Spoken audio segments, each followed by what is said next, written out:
Bonjour, j'aborde maintenant la thématique de la fuite du jumeau, de la jumelle. Voilà, alors la grande question, parmi tant d'autres, pourquoi l'autre me fuit? Pourtant je fais tout ce qu'il faut. Pourquoi ce silence alors que intérieurement et sur des plans de lumière, sur le plan vibratoire énergétique, c'est si puissant, si évident, et qu'on peut en fait pas passer à côté de ça. Et pourtant, alors pour ceux qui sont d'énergie éveillée et qui cherchent le contact, bah ça passe pas ça, parce que c'est vécu comme une injustice. C'est injuste que cet amour soit empêché parce que l'autre ne répond pas à ça. L'autre est comme dans le déni, ne veut pas voir. Et voilà, la question se pose parce que c'est tellement incompréhensible que on croit devenir fou.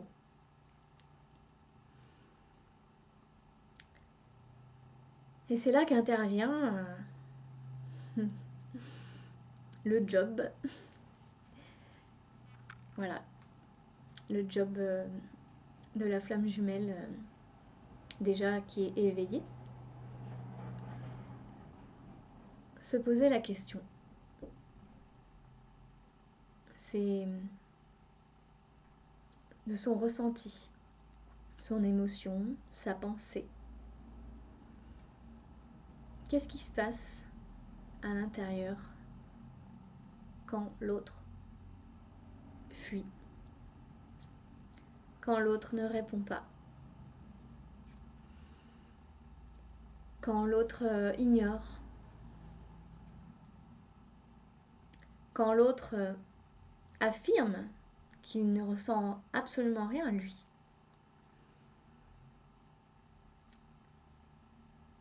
Qu'il montre le détachement, la froideur totale.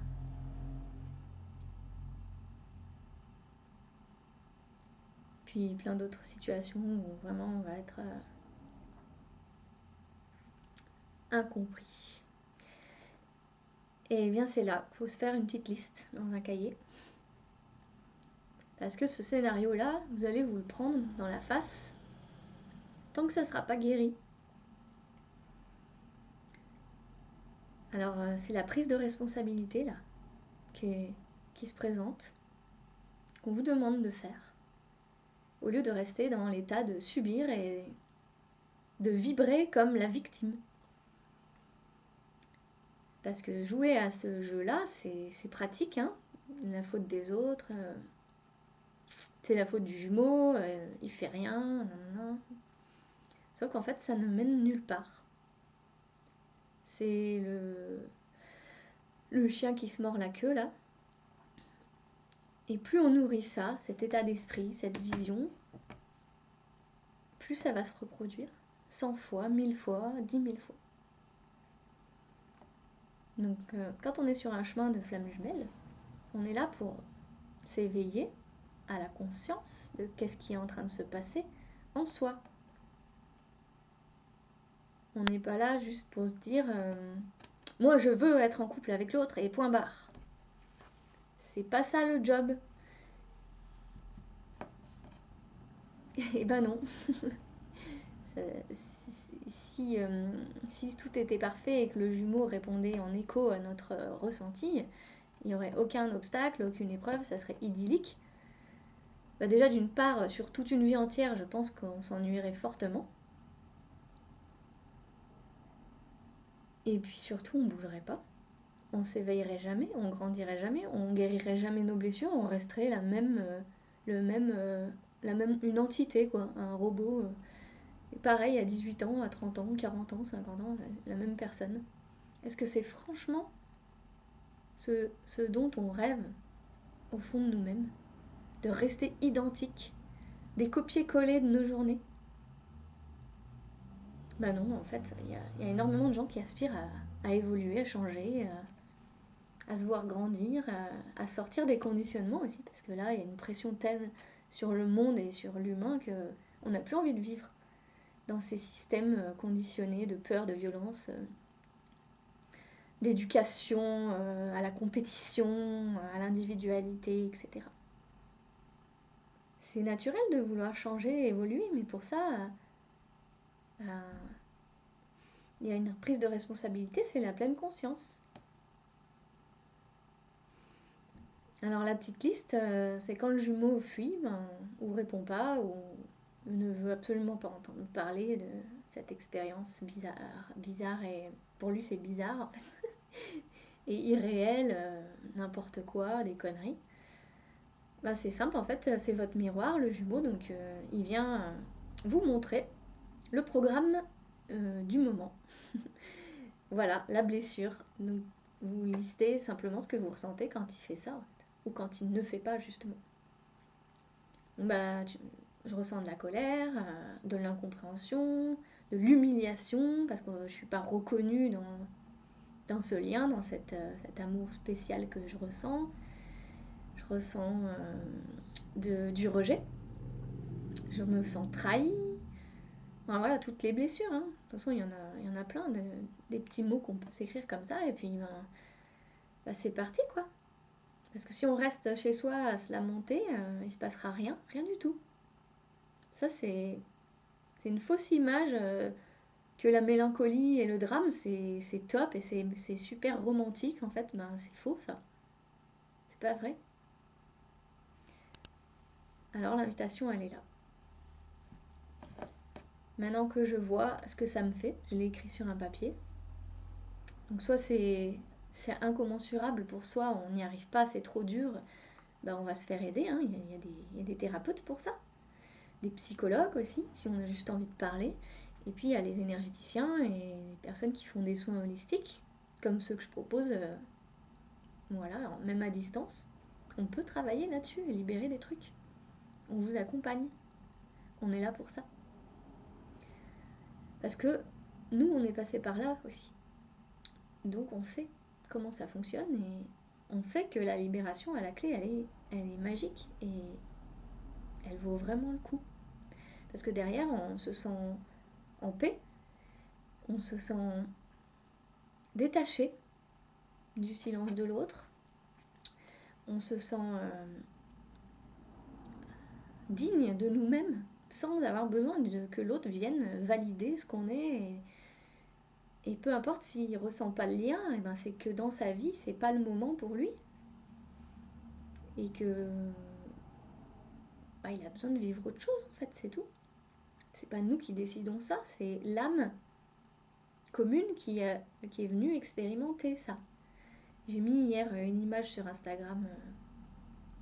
Souvenez-vous, vous avez choisi cette expérience. Rappelez-vous pourquoi vous êtes venu. Alors pourquoi l'autre fuit concrètement? Parce que vous vibrez cette blessure de rejet, d'humiliation, d'incompréhension, etc. Donc, tant que vous la vibrez, des fois c'est le mental, il a compris, mais il y a une vibration qui est de l'ordre de la mémoire cellulaire. Donc là, votre mental, il peut se dire tous les jours qu'il est zen et qu'il est positif, mais en fait, tant que vous portez cette vibration dans vos mémoires cellulaires, vous vibrez ça et l'autre en face, il capte ça, donc il manifeste ce que vous vibrez. C'est votre miroir. Donc quand on guérit sa blessure, la cristallisation qui était là en vibration, elle dégage. Donc vous allez vibrer autre chose. Donc la personne en face va vous manifester une autre réalité, une autre réponse. Et tant que la personne, le jumeau, fuit, ou il répond pas, ou il reste dans le déni, c'est que vous êtes encore en train de réagir. Et testez-vous comme ça. Qu'est-ce qui se passe? personnellement, j'ai été de très nombreuses années sans contact de mon jumeau. Et il y a plein de fois où, enfin, en fait, la vie nous a gardés géographiquement très proches pendant tout ce temps sans le contrôler, en fait. Je pense que c'était une histoire de vibration, il fallait qu'on soit pas trop loin, donc physiquement, sans le savoir. Après, moi, j'ai reçu des infos, donc je l'ai su. Et il y a eu plein d'occasions où j'aurais pu me trouver au même endroit que lui, ou dans des lieux de travail, où bah, juste tu sors de chez toi, quoi. Voilà, tu peux tomber dessus. Et je me posais la question, et je me disais, qu'est-ce que tu ressens si tu tombes sur lui, là, maintenant? Qu'est-ce que ça fait? Et puis, moi, j'avais envie, au fond de moi, de me dire, j'aimerais bien le revoir et tout. Ben, en fait, la liste, elle était longue, hein.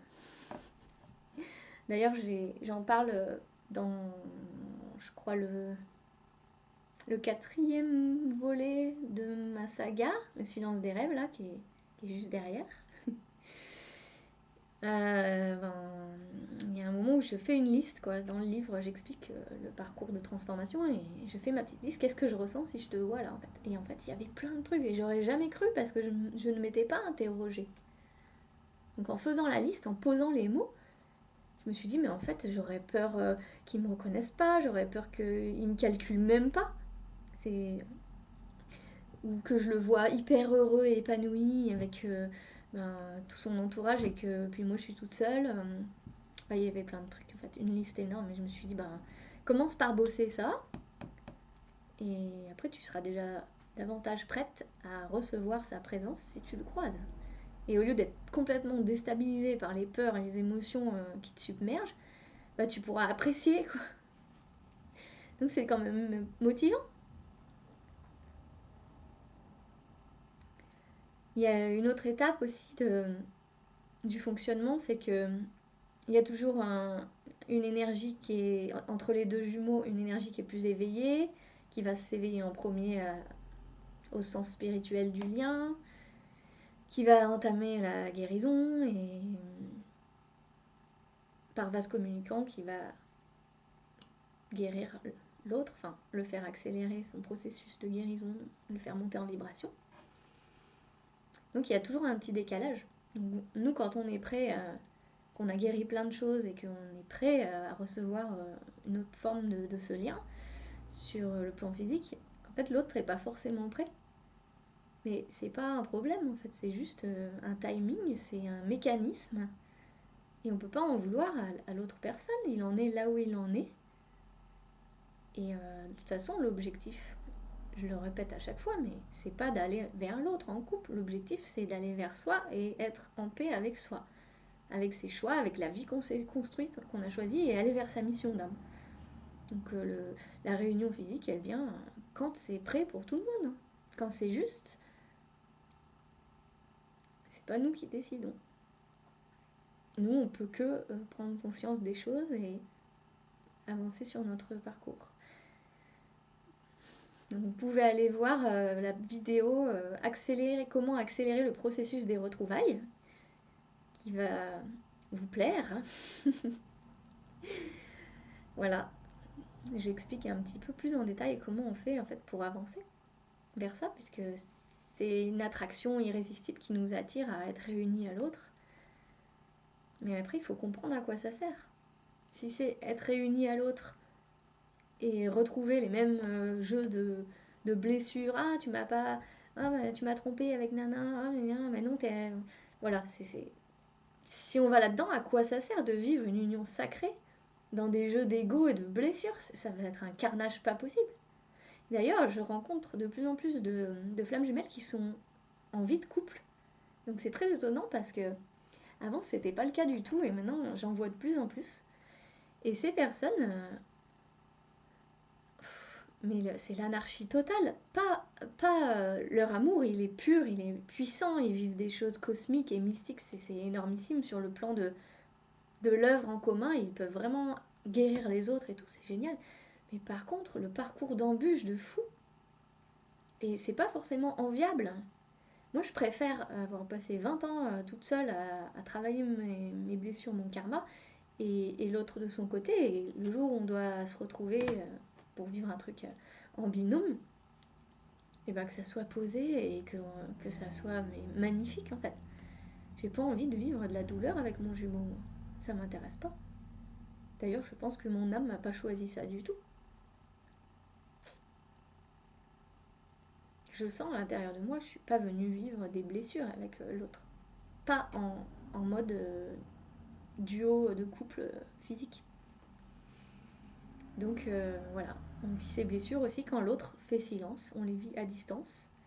Et ben je pense sincèrement par rapport aux expériences de couple qui sont à deux physiquement, que c'est plus facile à distance, que c'est moins de front, c'est moins violent.